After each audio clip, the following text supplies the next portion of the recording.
प्रश्न थे छोटे छोटे।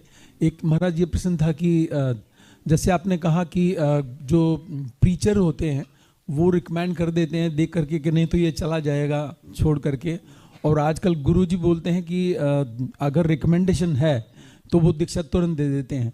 तो ऐसी अवस्था में जो प्रीचर होता है जो रिकमेंड करता है एक दीक्षार्थी को, उस अगर वो इस भाव से रिकमेंड कर देता है कि अगर मैंने इसको दीक्षा नहीं दिलाई तो ये छोड़ के चला जाएगा जैसे आपने कहा, तो ऐसी अवस्था में क्या उस प्रीचर का कोई कर्म बनेगा अगर वो ठीक से फॉलो ना कर पाया आगे चल करके? क्योंकि बड़ी दुविधा है, अगर वो रिकमेंड करता है तो कर्म बनता है और रिकमेंड नहीं करता है तो वो छोड़ के चला जाएगा। तो ऐसी अवस्था में क्या किया जाए प्रीचर को? कभी देखिए ये तो इतना अभी स्टेप्स आ गया है, शास्त्र के हिसाब से उनका श्रद्धा नहीं है। एक डिवोटी आया था, वो मुझे बोला कि महाराज उनको मंत्र दीजिए। मैं बोला अरे मैं उनका आदत पता है उनको। अरे मंत्र किन को दिया जाता है? जो खुद का भलाई कर लेता है, नहीं तो गुरु के लिए कुछ सेवा करता है।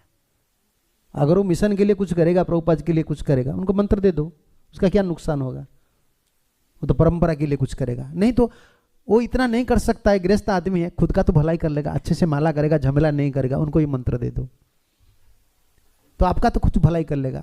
वो तीसरे वाले जो होते हैं चतुर होते हैं, ना तो सेवा करते हैं ना खुद भजन करते हैं, तो उनको गुरु अगर मंत्र देंगे तो परेशान में पड़ेंगे। मैं बोला, वो बोले कि देखो ये छोड़कर चला जाएगा। मैं बोला तो जो छोड़कर प्रभुपाद को छोड़कर जाने के लिए प्रस्तुत है तो उनको मंत्र कैसे देंगे? मैं तो अपराधी बनूंगा।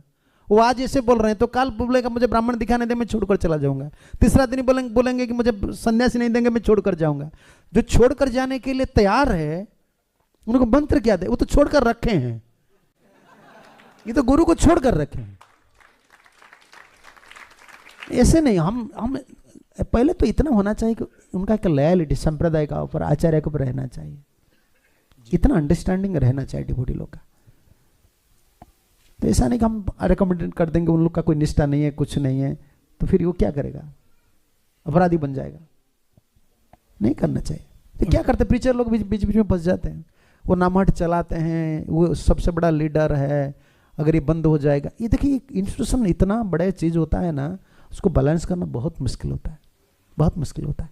लेकिन फिलोसफी का हिसाब से आपको देखना पड़ता है, बहुत देखना पड़ता है।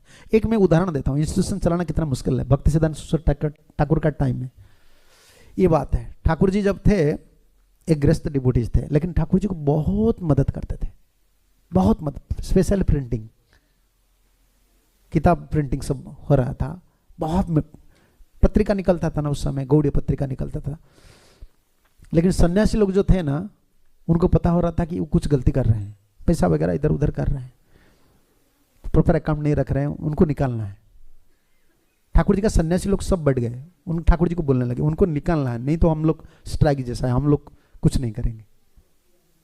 ठाकुर जी एक बात बोले, तुम जो बोल रहे हो मुझे ही पता है, वो कैसे हैं मुझे पता है, लेकिन वो मुझे मदद कर रहे हैं मेरा गुरु सेवा के लिए, और उनका सब्स्टिट्यूट अगर तुम मुझे दे दोगे मैं उनको निकाल दूंगा। लेकिन मैं उनको छोड़ नहीं सकता हूं, उनका कोई त्रुटि है मुझे पता है, लेकिन मेरा गुरु सेवा जरूरत है, मेरा गुरु सेवा के लिए वो मुझे मदद कर रहे हैं। इसलिए कभी कभी इंस्टीट्यूशनल लीडर गुरु जी ऐसी स्थिति में रह जाते हैं, देखते हैं उनका कोई कमी है लेकिन वो सेवा कर रहे हैं। ये परंपरा है, सेवा बंद नहीं होना चाहिए। गुरु सेवा बंद हो जाएगा तो गुरु क्या करेंगे हम? तो इतने इस स्थिति में क्या करते हैं, गुरु और higher Vaishnavas they will pray for this devotees, भगवान के लिए प्रार्थना करते, प्रभु जी उनको थोड़ा सद्बुद्धि दे दीजिए, वो इतना सेवा कर रहे हैं, उनका थोड़ा गलती कैसे चले जाए। तो ये इंस्टीट्यूशन का साथ ये सब फिलोसफी जो है ना, ये बहुत क्रिटिकल हो जाता है बीच बीच में।